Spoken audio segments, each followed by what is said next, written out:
Hello, my friends. This is The Art of Prepping. Hope you guys are doing well today. So what can you do with a cardboard box? So in this video, we're just going to brainstorm together, and I'd love to hear your thoughts on this. Just whatever that I don't come up with.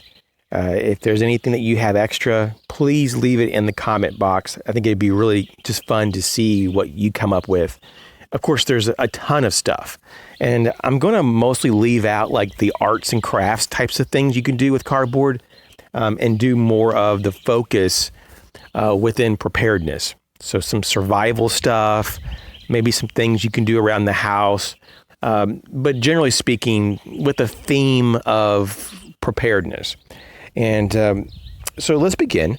So I originally came up with about 10 different suggestions here, or 10 different possibilities, but just like anything, that I typically do, I can't really stop at the minimum.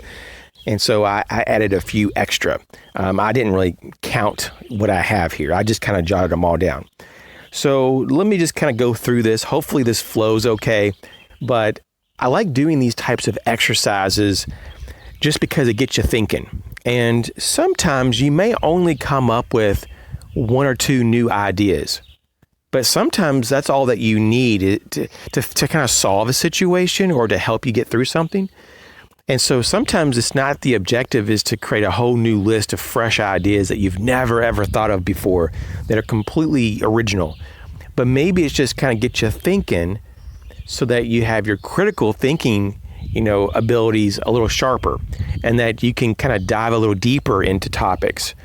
And in particular, you can think on your own and not just be at the mercy of what other people tell you. And that's what I see a lot of people in society. They have a hard time thinking on their own. And critical thinking is a skill. It's not that, you can just be shown it. You have to practice it.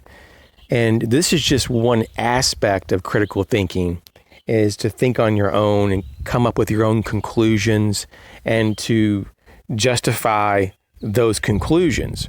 But a lot of this is based on common sense and logic, and sometimes we need to exercise those types of activities so it's there when we need it. So what can we do with the cardboard box? Now, I'm not going to specify per se what size of cardboard box, but just for this video, it's going to be a decent sized box. Not a huge box. I mean, it could be maybe something that a large appliance could go into, but it isn't going to be very small either, or it doesn't have to be. So generally speaking, it's going to be a decent sized box. Maybe a size of box that you could possibly crawl into. Possibly you could crawl into it. And so let's kind of go from there. And of course, we don't have to keep the cardboard box as a box.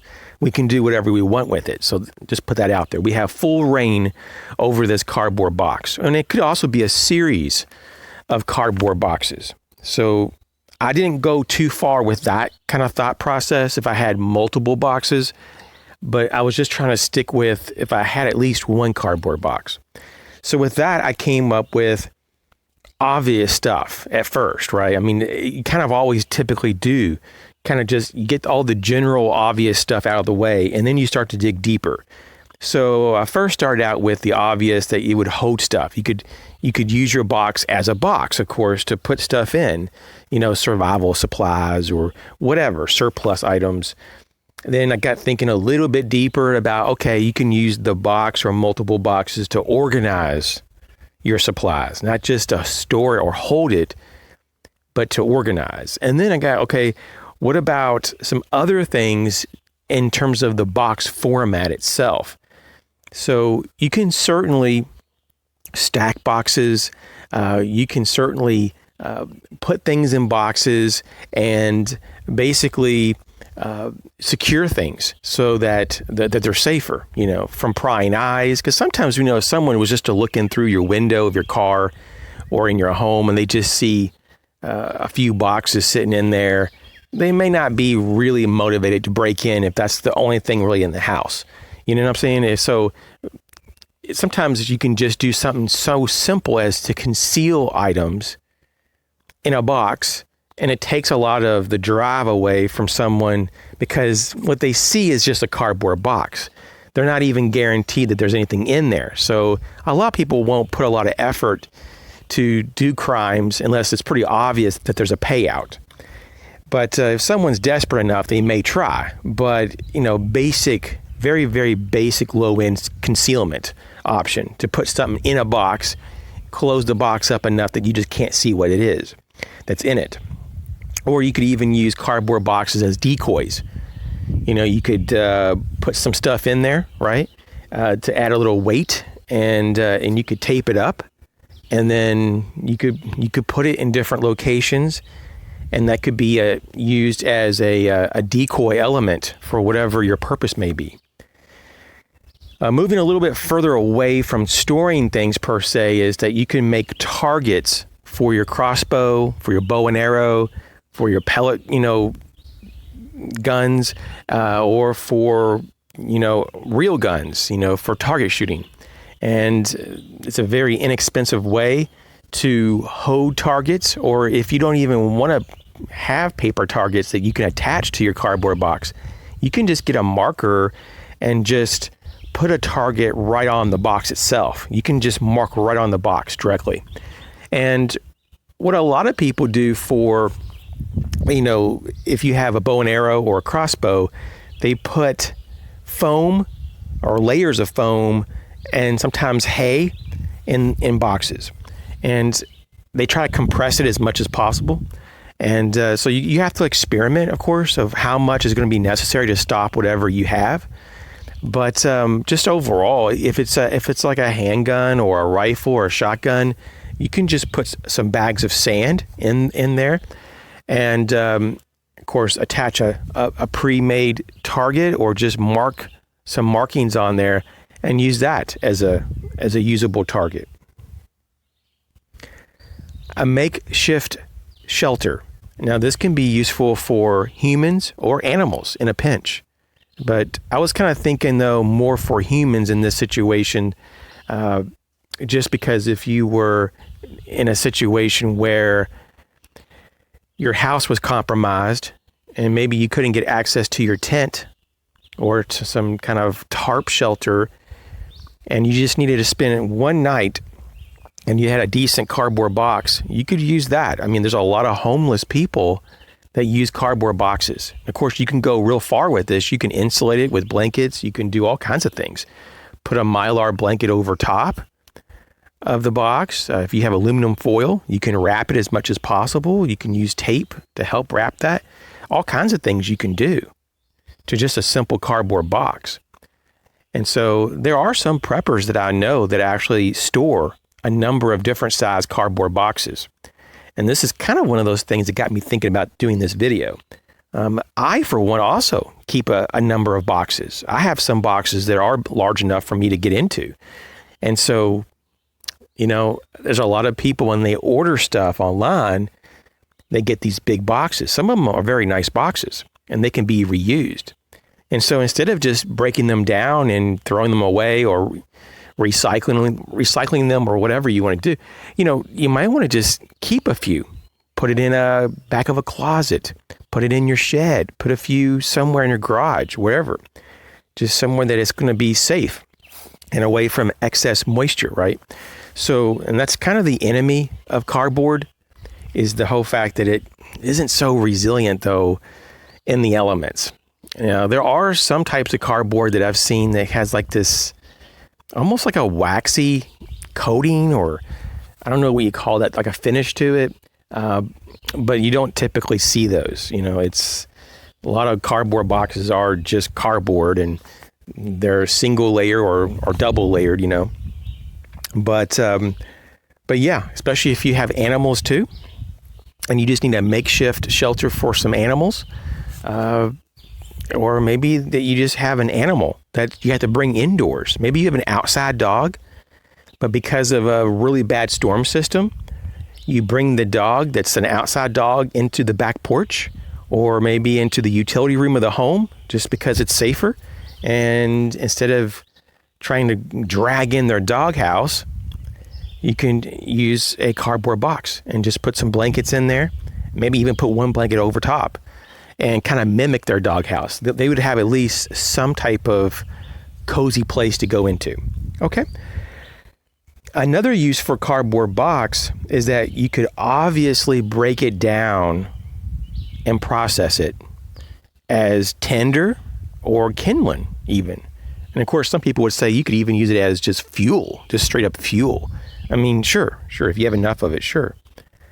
So for tinder, you'd have to really process it, and it wouldn't be that hard, right? You could first cut strips, really small strips, and then take those strips with your hand and tear them apart and fluff the material. And you could definitely get a lot of fibrous material that would catch a spark. And for kindling, it would even be easier. Just cut, real thin strips, and then you could use that to get the fire going. You could use cardboard, and of course you could cut out whatever dimensions that you would think is appropriate, whatever size pieces, to provide padding for a backpack. Could be a hiking pack or a survival pack, whatever. You could also use cardboard as a makeshift surface area to sit on, so that's more comfortable. You could make it makeshift knee pads with it. You could even use clean cardboard surfaces to prepare food on if you had nothing else. So there's a lot there, a lot of surface stuff and a lot of padding applications. You could also, changing pace here to something totally different, you could use cardboard as a weed barrier, basically for weed control in your gardens. It could be a survival garden. It could just be your year-round gardening section of on your property. It could be that you're trying to just do some general landscaping, whatever. But yeah, cardboard could be useful. The only thing I would say with that is to try to use cardboard that has little to no ink on it, just in case that breaks down and gets into your soil. You probably don't want to contaminate your soil. What other uses can we do with cardboard? And of course, this whole video is just brainstorming, just thinking about this. Obviously, you can come up with a lot more. And I mean, this is just the tip of the iceberg. But you could definitely use cardboard for a whole host of medical uses. Okay, so to wrap and to stabilize wounds, to protect wound sites, or at least to hold gauze pads on, right? Or to keep dirt out of a wound. And we also have something also changing gears here, because in this video, I'm going to be moving around a lot. That's kind of the nature of this, because I'm going to try to cover a lot of different topics here, a lot of different ideas. And so the next would be as a scent holder for someone that's doing some type of hunting. And if you can get a scent that attracts whatever you're hunting, you could stage that out if that's legal in your area. In some places, they have restrictions on how all this can be done. But basically, you could put a scent on cardboard, and cardboard would hold a scent for a while. And you could place it out, and you could go into your hunting blind. And, in a survival situation, at least, that would be an option to help draw in whatever is attracted to that scent.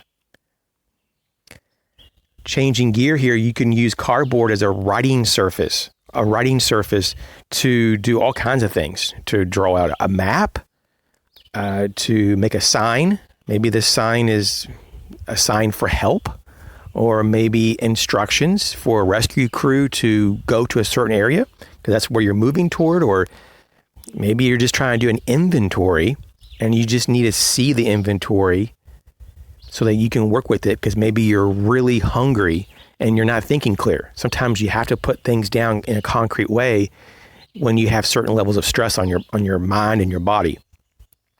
So a writing surface, a sign, you can leave notes, signal for help with it. You can use cardboard if it contrasts with your environment as some type of signal panel even, especially if you can put some kind of reflective surface on it, like Mylar blanket, or maybe like aluminum foil, or if you can even paint the cardboard a bright coloration.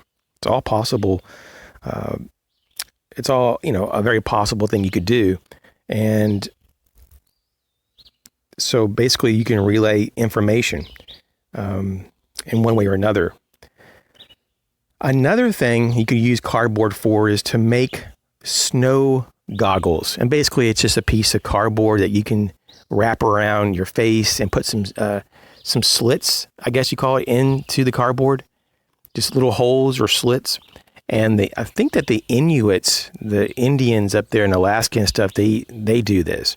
And I think some people call them snow goggles. There's all different names, but I'm not really well versed in that.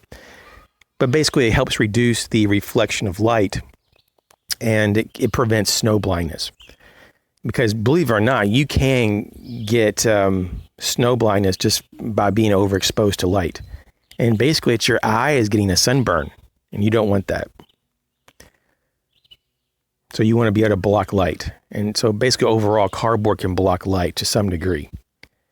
And you may also want to block light in your home. If you're doing something like in the middle of a crisis situation and in the middle of the night, and you might have power and you don't want to advertise that you have power, but you want lights in your house on, you can black out your windows. And one way to help to black out your windows, just to kind of not to bring unwanted attention to you, is to use cardboard and other materials in the windows. You can use cardboard as an insulator, as one of the elements for shelter. You can put it in clothing, or you can even make certain types of clothing, or to bolster your clothing. So you can hold heat in better, or to keep heat out, or basically to, reflect, light. You can use cardboard as insoles in your shoes, or to even makeshift some type of foot protection. It may not be the best, and it may not last all day even, but it's better than just walking around barefoot and getting your feet all torn up. But I do, know some people when I was in college that were so poor, they didn't have money to replace their insoles in their shoes, and they used strips of cardboard. You could also use cardboard as trail markers, and you can even do a makeshift cardboard oven. This is actually true, an oven or a meat smoker. Now, you're really going to want to have several other elements to really put this together, because obviously if you don't have some type of reflective material like foil, then your cardboard box is just going to burn up. But if you do have some foil and just a little bit of tape, you can do a lot to make just a basic rudimentary smoker or a little oven. And this is not guaranteed to last for very long. You may not get very many uses out of it, but of course it just depends on the quality of cardboard and how long you cook things and all that. But it might last you a few days. I actually know someone that made a cardboard oven, and it worked. It held the heat in long enough to cook, it's a slow cooker really. He had some fish, and that's what he did, kind of a slow cook. It took a little bit of time, but it worked. And I guess one of the last things I want to just say here is that a survival candle, or you can even make candles so that they're more like burners, like a little makeshift burner, so that you can cook off of. And some people, they roll up cardboard and they dip it in wax, or they dip it in some kind of other fuel source or animal fat. There's all kinds of ways to make different types of candles out of cardboard. But typically, you're going to need more than just cardboard to make cardboard candles. But it is an element that you could use. It's going to be something that you can work with. And so those are some of my examples. I could probably come up with a few more, but I think that's a good point to stop and to just see what you guys have. What are you guys thinking when I brought up various uses of cardboard? Is there anything that I missed right off the bat that you want to share? If so, just leave it in the comment section. I just want to thank everyone for your ongoing support. I really do appreciate everyone. And hey, I'll catch you on the next video.